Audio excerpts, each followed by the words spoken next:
That was Shea Brophy joining us, Detroit Sports Nation's Red Wing editor, advisor, whatever you want to call him. He'll be on a few times with us discussing this team that's coming off over my head right now. All right. Hockey sweater's off. Got an old. You see the Reebok. See the Reebok logo on there. It's an old Laker Kobe Bryant 8 jersey. Because NBA season kicking off tonight, Ryan. And it's a whole different landscape. We got a whole different ball game to get ready for. We got new players on new teams. The Nets are, the drama-filled Nets. We're going to get a chance to finally see what they can do. If they can actually put Kyrie Irving Ben Simmons on the team. John Wall is playing basketball again for the Los Angeles Clippers. Rudy Gobert joining Karl Anthony Towns in Minnesota. Donovan Mitchell going out to Cleveland. It's a whole new ball game this year, Ryan. New teams with some big names on them. Yeah, there are some big names. Obviously, some big names coming back. You mentioned John Wall. Now we get Kawhi Leonard and Paul George playing basketball again. You get Zion Williamson back again for the Pelicans. LeBron James, Anthony Davis, Russell Westbrook, all those guys being kind of back in full force. It's just going to be exciting, really, for the NBA and for a league that I think this year is probably more wide open than it's been in years past. So you saying the Pistons got a chance? Well, not that wide open. No, definitely not that wide open. But yeah, we got it's open, but we know who we should be looking at. We should let's start in the East. Let's start in our conference. I mean, we know that in our division it's Milwaukee's to lose. The Bucks brought back, nearly their entire roster. 16 of the 20 players in training camp were on the team last year. They added Joe Ingles, who's coming off of a major surgery, recovering from a torn ACL. He is 35 years old, but that man brings some toughness, size, and experience, and he can shoot the basketball, and he's kind of on one of those prove-it deals, 1 year, $6.5 million, to try and give Giannis a little bit of help, because we saw how dangerous they were even with Chris Middleton, out of the lineup against the Boston Celtics in the semifinals of the Eastern Conference. They were still plenty dangerous, but you got to get Giannis a little bit of help, and a healthy Joe Ingles can be that help. He is, but I don't know that he's healthy right now. And Chris Middleton just announced he'll miss, I think, the first couple weeks of the season as well. So as far as the Bucks go, obviously you still have Giannis, you still have Drew Holiday. You're going to be fine, right? Not having these guys isn't the end of the world. And then, of course, you still have Bobby Portis, you still have Brook Lopez. So the Bucks should be fine, and at the end of the year, they might be the team that is still the best in the East. I think Giannis is still the best player in the world. I know the Celtics beat the Bucks last year in the playoffs, but I thought Giannis still played amazing that series. Like every game, it seemed like Giannis was out there putting up, 40 points, and the team just wasn't able to really get it done for him. But as far as as far as him as an individual goes, like, he's still amazing. He's still obviously going to be in the thick of the MVP race probably all year, unless he ends up getting injured. But I think the Bucks are certainly in position to go back to the NBA Finals. They're a very good team. They're going to be very good in the East, of course, as well. But, to start the season, looking, again, a little rough, right?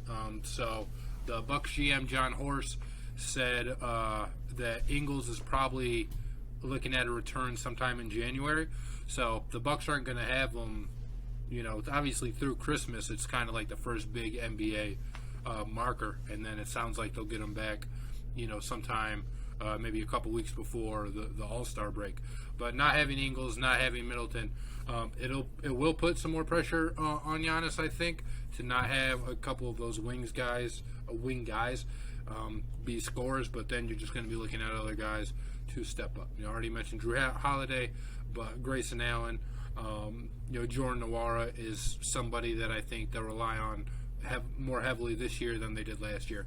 So I'm not so worried about the Bucks piecing it together, but they might, they'll certainly be a better team at the end of the year than they will to start it, I would guess. Which is what you want. Health issues in October are not health issues. Health issues in May, those are health issues. So got plenty of time to get everyone back and healthy and be a cohesive unit before the playoffs come rolling around in May. So definitely the right time to be dealing with this. The aforementioned Boston Celtics, who Milwaukee went up against in the Eastern Conference semifinals. The big news originally in the offseason, Ryan, was the trade for Malcolm Brogdon. Former Rookie of the Year, bringing in 19.6 assists, someone to really boost an offense that we had discussed so much in the playoffs and especially the NBA Finals of just not having a ball handler. And you got great talent, but none of them are really that good at being the point guard, handling the rock, and really taking control and running the offense. That's what Brogdon was bringing to the table. Well, Ime Udoka apparently wanted to one-up that news and cause his own news out there, which caused a whole bunch more drama. He is not coaching the team, probably will never coach the team again. They're saying that this is, they'll deal with that later. But Joe Mazzulla is going to be taking over, and they have a pretty good core as well. Also, a couple health issues. Robert Williams, the first couple of months, going to be out following knee surgery. Danilo Gallinari out for, I guess they're saying the entire season. He tore his ACL, I guess, in early September, so he's not even going to be joining the Celtics unless maybe the postseason, but they're saying that's not even that. So what do you think about the Celtics' chances of repeating at representing the Eastern Conference in the finals? I don't like them as much as I did, of course, before all of the Ime Udoka stuff, but we talked about the Gallinari signing and the Brogdon trade when they happened, and the Celtics just seemed like they had a really strong 10 man roster, top 10. It was depth, everybody could have probably started on at least one other team in the NBA, and it was really solid. Obviously now they lost Gallinari and they lost their head coach, so definitely less thrilled about it than I was, even 2 months ago or whenever we first talked about it. And then, it just came out that they were going to let Grant Williams hit restricted free agency. They weren't going to offer him a contract extension quite yet, so he's going to play this year on the last year of his deal, hit restricted free agency, and then the Celtics can decide if they want to match whatever offer they might give him. But kind of who knows how that messes with team chemistry. We saw the Warriors, punch each other in the face for it, and Grant Williams, now he's going to have to play, maybe thinking that the team doesn't, necessarily believe in him. So I think there's a couple weird dynamics there with the Celtics, and even if I didn't think they were going to be the best team in the East, even after all these moves, I thought their run to the finals was a little fluky, and I just thought okay, they're not going to be there next year. And then they made the moves in the offseason, and I was like, oh, they might be there next year. This is a really good team. And then the Udoka stuff happened. Gallo goes down. Well, Gallo went down first, but so Gallo goes down, the Udoka stuff happens, and now the Grant Williams contract thing. So I'm less bullish on the Celtics than I was, when it looked like their offseason was coming up all roses. Look, as a growing up bad boy and Showtime fan, I want nothing but the demise of the Celtics. But Grant Williams, nice puzzle piece, not exactly an absolute must-have. So I understand the Celtics' point on that. And if I'm Grant Williams, I'm sorry, but I'm not feeling any type of way. You aren't that important. You are replaceable. He's a good player, but you are replaceable. But he hit 7 threes in Game 7 of the Eastern Conference Finals. I understand. He every once in a while he shows out. There are other guys you can get that every once in a while show out as well. I'm just saying. But bringing in Malcolm Brogdon, that's where I want to see the team chemistry, because now you're essentially telling Marcus Smart to go to the bench because your point position has been replaced by someone who actually can play the point guard position the way it's designed to be played, and not kill them by shooting way too much on shots that you think you can make, but you really don't make as often as you can. He's got a little bit too much Westbrook in him, where he thinks he can do everything, and that's not actually the case. But I'm all for the demise of the Celtics. I just think there's too much talent on this team for it to be a full-on demise. I think we're still going to be seeing them at the very least in the Eastern Conference semifinals, if not the Eastern Conference Finals. They got a lot of talent, guys that are only going to get better in terms of, well, it should only get better in terms of Tatum and Brown, and now they got a couple better pieces around them, specifically Malcolm Brogdon. Yeah, I think Brogdon's a big pickup, and Brogdon's a really good player. And the Celtics are going to bring him off the bench, so he's not going to start. But I would bet, my bottom dollar that he's finishing games for the Celtics, which is really what matters. All right, let's see. Next on the list, another team that went deep in the playoffs, but not as deep as they would have liked, the Philadelphia 76ers. They added in some toughness in P.J. Tucker. You also got DeAnthony Melton and Daniel House in the offseason. And you've got a leader who wants to win in Joel Embiid, not just for himself an MVP, but a championship trophy for the city of Philadelphia. And you got James Harden that we'll see what ends up happening as far as what he's bringing to the table this year, but he looks like he's slimmed down, looks like he's more focused. I haven't heard any stories about him at a strip club, so looks like he might be ready to go for this season to get Philadelphia where they haven't won at least since 1983, haven't been since 2001. Yeah, I mean, this might be the year for the Sixers. Embiid and Harden are the best pick and roll combination in the NBA. And then obviously you add Montrezl Harrell.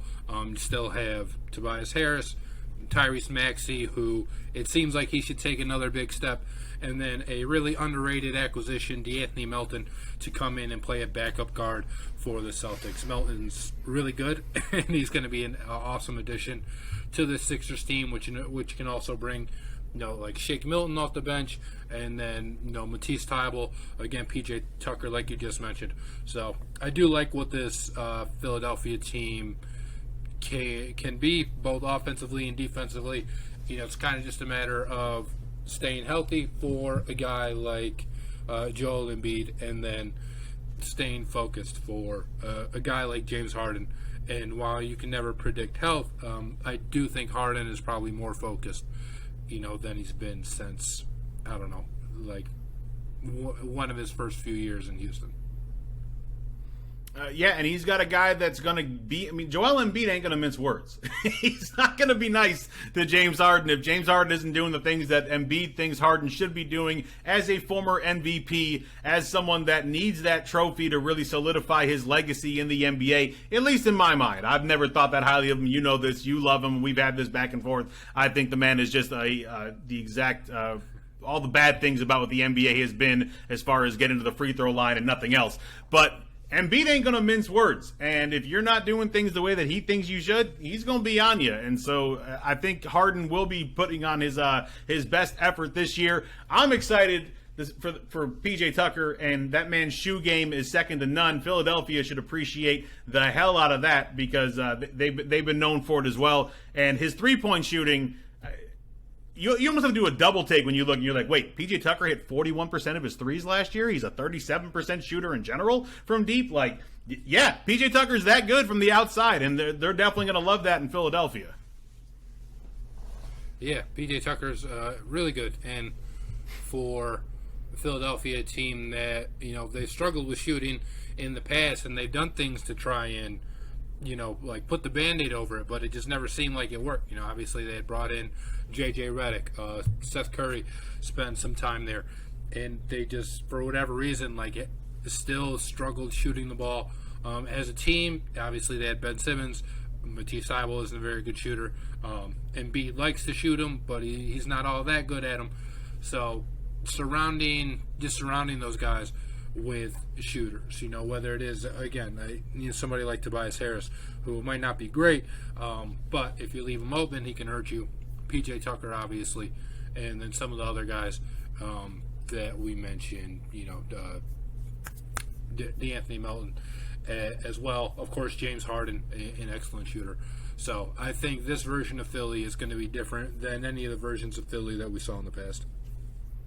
And Philly's gain is Miami's loss. P.J. Tucker leaving the Miami Heat.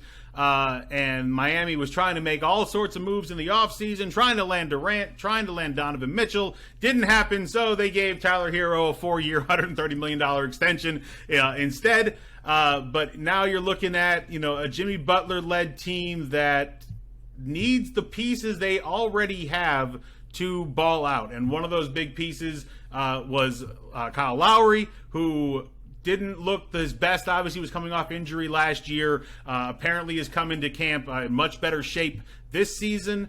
And Miami, they go with Jimmy Butler. And Jimmy Butler, I don't know if there's anyone on the court that wants to win more, especially in the postseason, than Jimmy Butler. And they have a squad. I just don't know if it's a good enough squad to win the NBA title, Ryan. No, certainly not. Maybe don't listen to me. I'm somebody who kind of always just doubts the Heat, because I look at the team and I'm like, that's not going to go the way they want it to go. But then they're in the finals, or they're in the Eastern Conference Finals. So maybe just, tell me to shut up and think what you want to think about the Heat, and then you'll probably be right.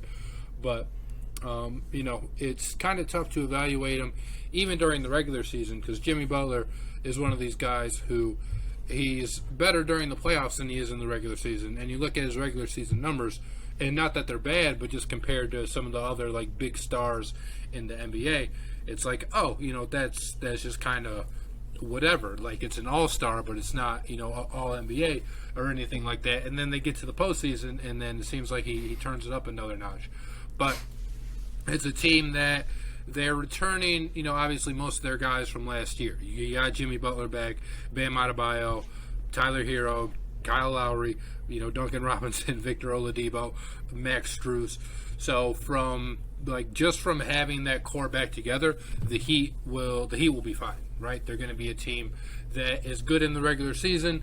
I don't think they're going to be number one seed good, but we know they're going to play good defense. We know they're going to have their nights where they're really good at shooting the ball as well. But I don't know that we're going to get a whole lot different than what we got, last year from the Heat, where I think they were, maybe the 3 seed in the East last year. And that's kind of probably where we'll see them again. The East is a little bit better, so maybe they fall down to 4 or 5. But I don't think I don't know. I just don't really think that the Heat are a threat to win the title. But they're also not just some easy out in the playoffs. No, definitely not. And that's, they made the Eastern Conference Finals for a reason. But yeah, Jimmy Butler is it's just so strange. You go from someone who averages 22 points a game to all of a sudden he's averaging 37 a game in the playoffs. I've never seen a player that just absolutely turns it on in the postseason like nothing you've seen. But those players we talk about, Victor Oladipo, if he's healthy all season, this is a man that was one of the better players in the NBA when he was at his best. And so you bring that to the table with what he's able to do. If Lowry is 100% healthy this year, you know what he can do at the position. He can be very dangerous as well. They have star players. I just don't know if it's going to be enough in the East this year to be the team that represents the East for the NBA Finals. But obviously that is why they played the game. Yeah, the Heat were the 1 seed last year, so I called them the 3. I was way off. Congratulations, Miami. I don't think it'll happen again, but it is again. They just proved me wrong. Yeah, they were the 1. Philly was the 4, and Boston and Milwaukee were the 2-3, right? Even when the Heat do something, and I'm like, no, they're not going to do that, and it turns out they already did. So maybe I'll just be wrong on the Heat forever. But yeah, it was Heat, Boston, Milwaukee, Philly. It was 1, 2, 3, 4. All right, one of those teams that was not one of those 1, 2, 3, 4 and got absolutely lambasted and kicked out of the postseason very quickly and unceremoniously, the Brooklyn Nets. This organization has just been a dumpster fire since signing Kevin Durant and Kyrie Irving, and they decided to add gasoline to the dumpster fire by adding Ben Simmons to the mix. But there is a chance that we're actually going to see Kevin Durant, Kyrie Irving, and Ben Simmons on the court together for the first time ever. If that does happen, and they all stay healthy, Ryan, how high is the Brooklyn Nets ceiling? I mean, it's sky high. They can win a title with these three guys, and not even just them, the guys that they have around them. If you look at the Nets roster, it's incredibly deep. They have really good players, all around, right? They have obviously Durant, Kyrie, Ben Simmons, but then you're looking at Seth Curry, you're looking at Joe Harris, Patty Mills, Royce O'Neal, T.J. Warren. Like, these are all guys who can put the ball in the bucket, right? And then you have Nick Claxton. Obviously, the Nets are going to be weak at center. Last year, we saw them try to patch things, whether it's like Andre Drummond, bringing in Blake Griffin, LaMarcus Aldridge. They don't have anybody like that this year. You do have Markieff Morris, but again, that's of course not like a true center, right? So it seems like the Nets are going to have a lot of guys that they are going to play, and while it might not be as deep 1 to 10 as like the Celtics were that we were talking about, or at least I guess were when they had Gallo, and the Celtics still might be deeper. It's going to be important for the Nets to play all these different guys just to keep their players healthy. Kyrie Irving obviously sat out last year, not for injury reasons, but he's sat out games before because of injury. Ben Simmons has sat out games before, of course, because of injury, and so has Kevin Durant. So getting these guys, T.J. Warren, Royce O'Neal, Patty Mills, Seth Curry, getting these guys more extended playing time, even guys we didn't mention, Cam Thomas, who is somebody that the Nets like, even though he might not even be in the top 8 or 9 of the rotation. Getting those guys playing time is just going to help to kind of preserve the lifespan, you would hope, of Kevin Durant, Kyrie Irving, and Ben Simmons, so that they don't have to put so much stress and strain on them. I'm interested kind of to see how some of these teams are going to play it at the beginning of the season, because we're going to get to the West later in the week. But Steve Kerr came out and said our guys aren't conditioned enough to go 30 minutes right away. So he's not going to play the starters. Steph's not playing 30, Draymond, Clay. And it's kind of insane because you had all this time to condition. But I wonder, it's not even something I was thinking about. We know NBA players sit out games, and the NBA has tried to do things to stop that. They try to take out the back-to-backs, not having teams play, 5 games in a week, having some less kind of turnaround time. If you're going to play a team, you just kind of might play them back-to-back, right? Kind of home and home, and then that's it. But I didn't think teams were going to do this, but the Warriors might not be the only ones that do this.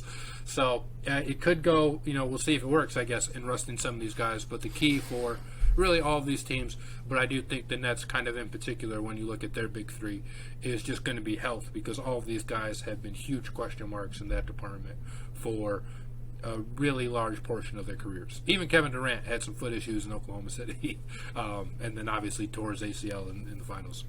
Achilles. Yeah, there have been huge health issues as well as huge egos, and those causing issues as well. So it'd be nice to see if we actually can get this trio of talent on the floor along with everyone else that you mentioned, because they do have a decent roster not named those 3 guys. And if those 3 can join them, I agree with you. This is a team that has to be dealt with, or they're going to deal with everybody and roll their way to an NBA championship. But we are going to have to save the Western Conference as well as dark horses, MVP, Coach of the Year, all that stuff for the next show, because we went way too long talking about the Spartans and Wolverines, the Red Wings, and obviously now the NBA season. So I want to thank you guys for kicking it with Griffin and Bass, and we will be back in a few days to get ready for the Western Conference as well as for the Lions upcoming against the Dallas Cowboys. And as Ryan always gets ready for, Wu-Tang is for the children. For Ryan Griffin, I'm Matt Bass, and thank you guys for kicking it with Griffin and Bass. We'll see you guys later in the week. Peace. Protect your neck. Hey, Ryan Griffin here. Thank you so much for watching today's episode of Griffin and Bass. Be sure to give us your thoughts in the comments below. Remember to click the bell to receive the latest notifications from DSN, and subscribe for breaking news, community blogs, polls, contests, and other content.